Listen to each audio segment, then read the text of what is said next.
Oi, gente bonita, inteligente, bem resolvida. Este é o Te Orienta, eu sou Andresa Tavares, sou psicóloga e estou aqui para te ajudar.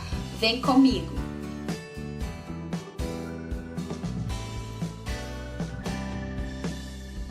O tema do vídeo de hoje é dependência emocional. Finalmente consegui gravar para vocês. Gente, o tema é muito rico, tem muita informação a respeito, eu gostaria de trazer tudo para vocês, mas trouxe dentro das minhas possibilidades, das minhas capacidades. Quem sabe no futuro a gente conversa de novo a respeito disso.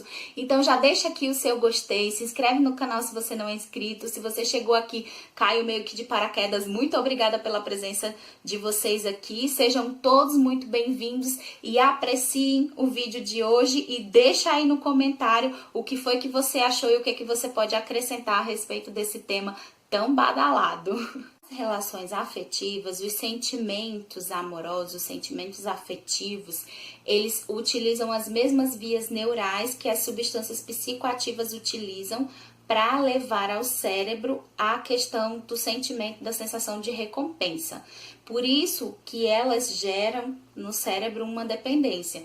E assim o dependente emocional, ele também faz o mesmo processo e se torna dependente das pessoas, porque ele tem essa sensação de recompensa a partir da dependência do outro. Ele necessita do outro para sentir o equilíbrio emocional dele. A dependência emocional é um transtorno caracterizado por comportamentos aditivos, principalmente em relacionamentos amorosos, certo? O indivíduo ele necessita da outra pessoa para manter o seu equilíbrio emocional. Então, ele está relacionado ao desenvolvimento e ao apego que essa pessoa tinha na infância, aos pais dela, e também está relacionado aos fatores culturais, como sempre, e a fatores também filogenéticos, tá? Então, leva-se em consideração que o ser humano é um ser biopsicossocial. Além disso, a dependência emocional ela pode ser classificada como genuína e mediada. A genuína é quando um indivíduo ele depende de outro indivíduo para conseguir se sentir equilibrado emocionalmente.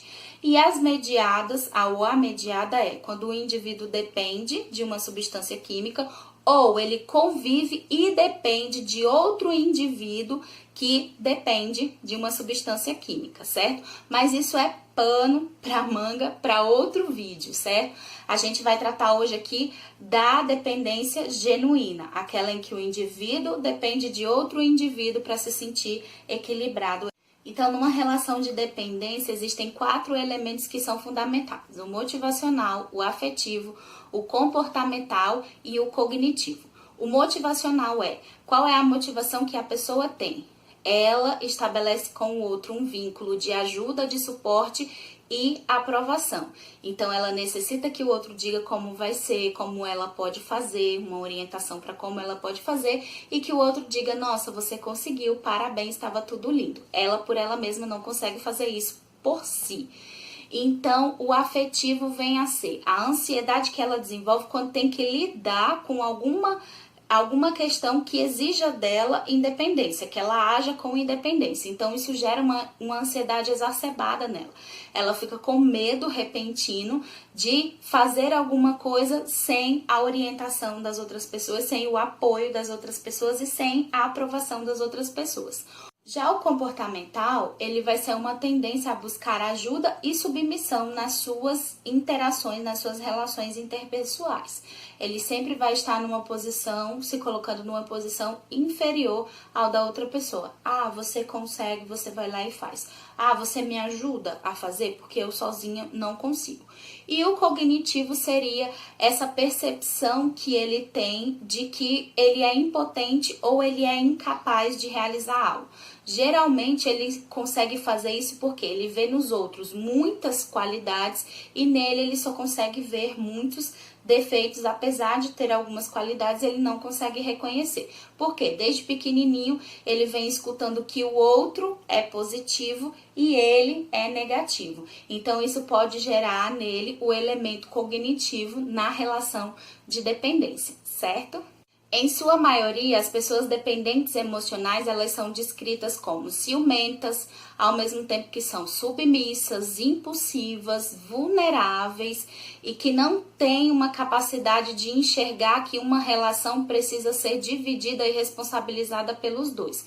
Geralmente ela puxa toda a responsabilidade para ela e o fato de dar certo ou não dar certo é uma responsabilidade dela. Então ela acaba fazendo de tudo, mesmo que isso precise que ela se negligencie, ela acaba fazendo de tudo para que aquela relação dê certo, para que o outro consiga ser feliz, o que é um grande prejuízo para ela mesma e para outra pessoa também, porque uma relação a gente não consegue manter se a gente estiver focada só em uma pessoa, se a gente não conseguir focar em nós mesmos também. Então, a tendência é esse dependente emocional sempre se frustrar com as suas relações. Além disso, ele tem essa baixa tolerância à frustração. Ele não consegue entender o não, porque ele não consegue, na maioria das vezes, dizer um não para outra pessoa. Então, ele depende constantemente dessa aprovação e ele vai em busca dessa aprovação para que ele não precise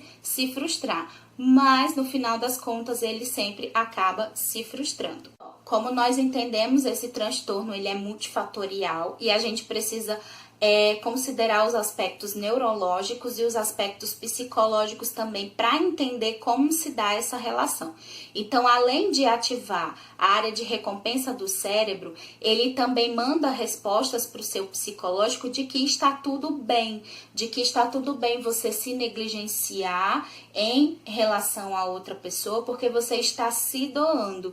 E aí chega um determinado momento que você realmente se percebe, você doa e não recebe nada em troca. Porque você fez tanta coisa para estar junto daquela pessoa, para aquela pessoa ficar com você, que no final a pessoa nem precisa se esforçar para estar do seu lado. E aí você se sente completamente fragilizado e sensível dentro dessa relação. O que acaba acontecendo é, você não consegue largar a outra pessoa e a outra pessoa muitas vezes tenta te largar, mas também não consegue por uma questão de comodidade. O que acontece muito é que isso abre precedente para a violência, principalmente a doméstica. Porque geralmente quando o homem ele é dependente emocional, ele tende a ser abusador dentro de casa. E a mulher, quando ela é dependente emocional, ela tende a ser vítima dentro de casa. Então, acaba que se combinam esses dois. O homem abusador para que não perca a sua parceira e pensa que aquela violência fará bem a ela, porque é o dever dele manter ela ali dentro. Então, por ser obsessivo, por ser impulsivo, por ser ciumento, por querer manter o objeto de dependência sempre perto dele, ele acaba sendo agressivo. O que não justifica a agressividade, ele precisa ser tratado. E a mulher da mesma forma, por não querer perder o objeto de dependência dela, ela acaba se submetendo, ela tem um comportamento mais submisso e acaba se submetendo a todos os quereres do parceiro, do companheiro ali, tudo que ele necessita dela, ela sente uma necessidade de responder à altura, como se a relação dependesse só dela para se sustentar. E ela se vê sempre como alguém inferior à pessoa com quem ela está. Então, ela não se vê como merecedora de alguém. Geralmente, todas as pessoas dependentes, elas são assim. Elas não se veem como merecedoras daquela outra pessoa. Que bom que alguém olhou para mim. E se uma determinada relação chegar ao fim, ela vai sofrer um sofrimento insuportável. E aí, outras e outras relações vão se levantar e o comportamento de dependência, ele vai se repetir. Esse tema de dependência emocional é um tema muito rico, mas infelizmente não existe muito estudo empírico mesmo, sabe? Comprovadamente científico do que acontece verdadeiramente com as pessoas, no método e na resolução dos problemas, tudo isso.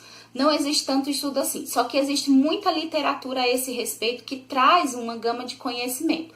No DSM-4, que era o Manual Diagnóstico dos Transtornos Mentais, ele vinha descrito todo lá diagnosticadozinho. No DSM-5, que é a atualização do DSM-4, ele vem descrito, mas o DSM-5 sugere que ele saia da lista de transtornos, justamente porque é difícil de identificar, justamente porque não existe tantos estudos a respeito dele. Então, ele seria integrado a outros transtornos. Sim, mesmo que a pessoa busque o tratamento, ela busca o tratamento referente a esses outros transtornos que se desenvolveram por causa da dependência emocional que ela apresentava. Então, clinicamente, nem é tratado, nem é procurado para tratamento, porque as pessoas buscam muitas alternativas igual aos dependentes químicos, grupos de apoio, autoajuda. Então, não há um tratamento especificamente clínico que seja seguido para que o dependente emocional ele se liberte e consiga prosseguir a sua vida dependendo de si mesmo para estabilizar o seu equilíbrio emocional, para estabelecer o seu equilíbrio emocional. Diante disso tudo, é super importante que você busque uma orientação psicológica. Se você apresenta sintomas, se você sabe que você tem características de uma pessoa dependente emocional, é interessante que você busque um profissional melhor preparado, melhor capacitado para que ele possa te conduzir e você consiga se libertar e vivenciar suas próprias experiências e entender que uma relação saudável, ela depende de duas pessoas, ela depende das duas pessoas, certo? Então, ela sempre vai ser uma via de mão dupla. À medida que você dá, você também recebe do outro, certo? Todas as pessoas que conseguem manter as suas relações são porque elas conseguem negociar entre elas o que pode ser concedido e o que pode ser adquirido. Elas estão constantemente nesse trajeto, indo e voltando. Ninguém consegue manter uma relação simplesmente se doando porque a pessoa vai acabar, certo? E mesmo que ela queira muito agradar o outro, nem assim ela vai conseguir, porque o outro está continuamente mudando as expectativas que pode ter em relação a ele mesmo, em relação às outras pessoas, em relação à vida dele. Nós somos seres humanos e nós somos mutáveis. Então essas mudanças elas podem acontecer e mesmo que você procure agradar a melhor pessoa do mundo, você ainda assim vai desagradar em alguma outra área, ok? Então é super importante que você busque auxílio e você procure ajuda. Se orienta, rapaz, te orienta, viu? Então é isso, gente. Eu espero ter esclarecido um pouco as dúvidas de vocês e ter aberto novas dúvidas mesmo, que é para vocês irem atrás, para vocês pesquisarem e ficarem por dentro e ficarem curiosos para se conhecer mais e conhecer mais a respeito desse transtorno também, tá bom? Um grande beijo para vocês, fiquem com Deus e até a próxima. Tchau!